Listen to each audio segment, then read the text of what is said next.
so like I guess for you, Garrett, the opportunity came and presented itself, right? And for you, Lance, you seeked a new opportunity. Totally. Can you? How was that like? What was it scary? Like, or did you also felt like it was time for you to leave? No, it definitely was like that time. I think like basically in my fourth year, I asked for a pretty crazy salary, Mhm. and like the CEO, he was just like, yeah, Nah, like nah. we'll give you the salary, but like this is it. Like this is like the top. This is how far we can go, And he's like, but you have to stay for another year. So I stayed for one more year, and I made the money while I finished school. And then I decided, like, yeah, like it's time for me to spread my wings. Like I'm definitely in my comfort zone here. I'm not learning anything anymore. I mean, I love the people, and they make it so hard to leave. Like some of these companies where it's like these, especially if you have kids and like you're settled down, like it's very like comfortable and convenient, and the job, you can do it in your sleep. But I needed to challenge myself and recognize that like there were some skills that I was just never going to get there, right? Like people management. I was a one-man operation running the whole four-story building, basically all the vendors, all the people, like by myself. Um, and without the building aspect of it, my job was kind of obsolete.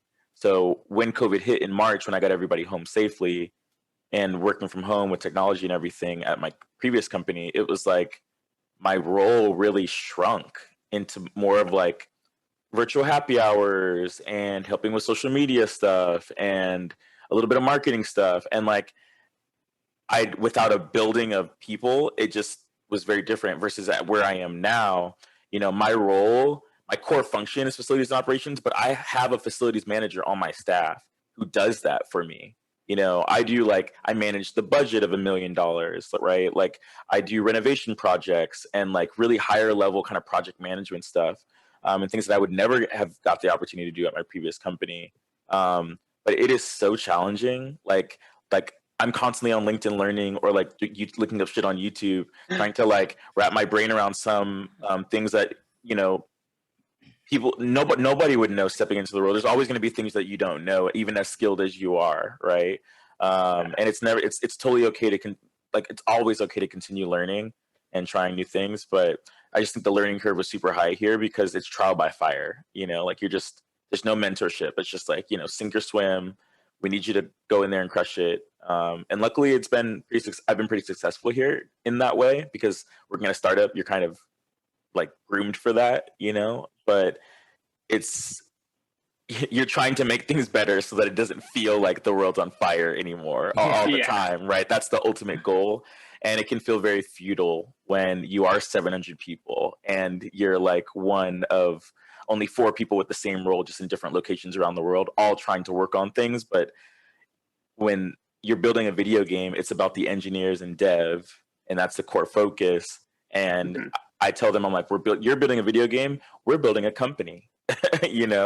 So that means we deal with things like employee engagement and emotional intelligence and diversity, equity, inclusion, and employee relation issues and all kinds of stuff that is so far beyond facilities things. And that's really why I left, and why I know I made the right decision to leave when I did. And now I've learned more now than I asked for. But I'm here for it still. So Yeah. And like Garrett, like I feel like even without COVID, the whole Minecraft thing, I don't play Minecraft, but I know of it. It probably would have happened anyways. But do you think that COVID kind of expedited that process? The esports, because I know esports is getting bigger in America. I know some schools, especially colleges, have esports league. I actually, as of state, had a StarCraft league. Yeah, it's crazy. Yeah, that was crazy. This is back when like nuts. Only Koreans and Virgins played StarCraft. I was kind of both, I guess, because I look Korean. But yeah, I mean, I think it would have happened anyways. But like, because of COVID, that opportunity came much faster, right? I think it was like I mean, Lance was talking about like social emotional intelligence. And I think, and Lance, maybe you can speak to this, but like you're looking for new ways to socialize online. Otherwise, you're just a person staring at a box. And when you're 9 years old and you already have to stare at a box for 6 hours, like you need something. So like I didn't like, yeah, I think Minecraft would have exacerbated, like COVID absolutely exacerbated the situation. And I think that Minecraft was a great stage to set. But something I found super interesting is the way that both kids and adults are longing to interact with other people that they cannot access in real life anymore. So, like when you're gaming with people online, it's this weird thing where you feel like you know them. You feel like you're developing these really cool friendships and communication styles, and you've never met in real life. And so, growing up, I think it's really valuable for that kid that has a little bit of anxiety and like would never ever try out for the soccer team or try out for the football team. It's just too overwhelming. So I was excited to be like, I can help with this. I can totally help with this. And I think that's been a super interesting route. Like Eric, like I often wonder, I've been listening to these podcasts and they're great. They're so well thought out.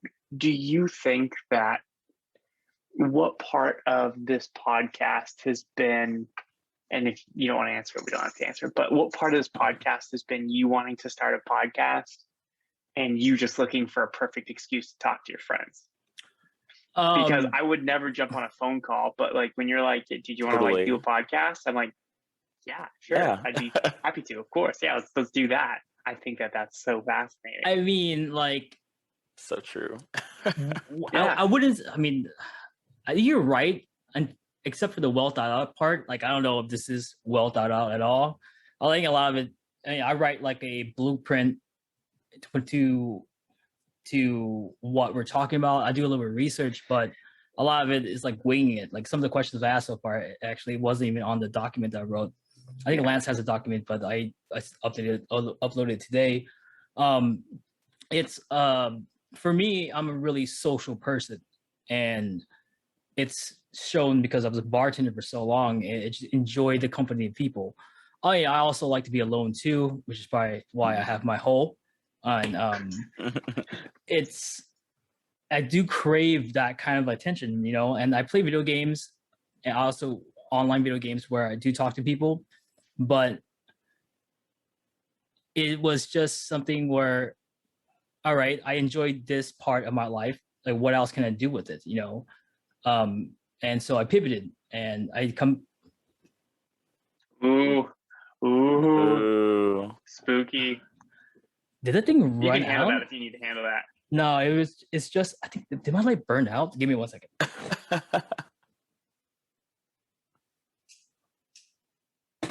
Well, yeah, the bulb burnt out. Okay. It happens, man. Yeah, we can still see you. Yeah. So yeah, you have like this cool two-tone thing. Yeah, I would keep it like this. You got this this like half lit thing now going. Yeah. So I thought, how do I combine something that I think I'm naturally good at with something I want to do?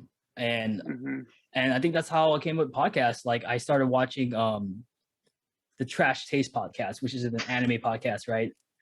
And I just put it on because it filled a certain void that I didn't have due to the fact that we were all quarantining. And I was like, wait, no, what the hell? No, I came out the podcast first. Oh man, so I take that back. It's okay. I started. Why did I even start the podcast? Oh, it's because I was talking to my buddy's wife, and she was like, you should totally meet up with our friend Seth. And so my buddy Seth and I were talking like, hey, we should totally just do a podcast where we just tell dick jokes and just bullshit, right? And we did, and then obviously our lives kind of we're still friends, we're still really good friends, but he's doing different things, I'm doing different things. So I wanted to continue this, and obviously I'm not a famous person, nor am I a sexy thought on TikTok, right? But You never I know. thought Could be. Right. could be. no one's stopping you. Well, I'm trying to get these yams to that size first, but Love it.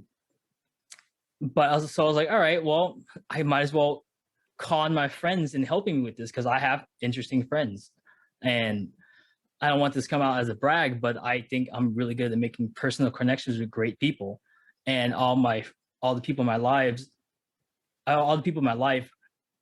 are interesting people, which is why I keep them around. Not because I want to use you for entertainment, but because you're just, everybody's like a snowflake. Everybody has a certain special nick and knack about them where Yeah. it just makes them special. And I think that's true for everyone, even though some people might not believe it. But I have these people, and I was like, you know what? Might as well put my friends on blast. They're all smart, they're funny, they have great careers, like teacher of Minecraft, which is a weird sentence to put together, and a video game guy who runs a building. Like, I can't really talk about your company, but you make sure that people survive in the building, or I at least do. or at least has like Pepsi in a vending machine or something. We do that too. Absolutely. Yeah. And So coffee. You're just the guy, Lance. It's just Yeah, fill in the blank. I'm that guy. yeah. That's how it was in my previous company too. I was that Yeah. guy there. You just kind of, fill in the all the Pepsi guy. spaces and gaps that everybody's Do you dropping the balls have in. your own business card?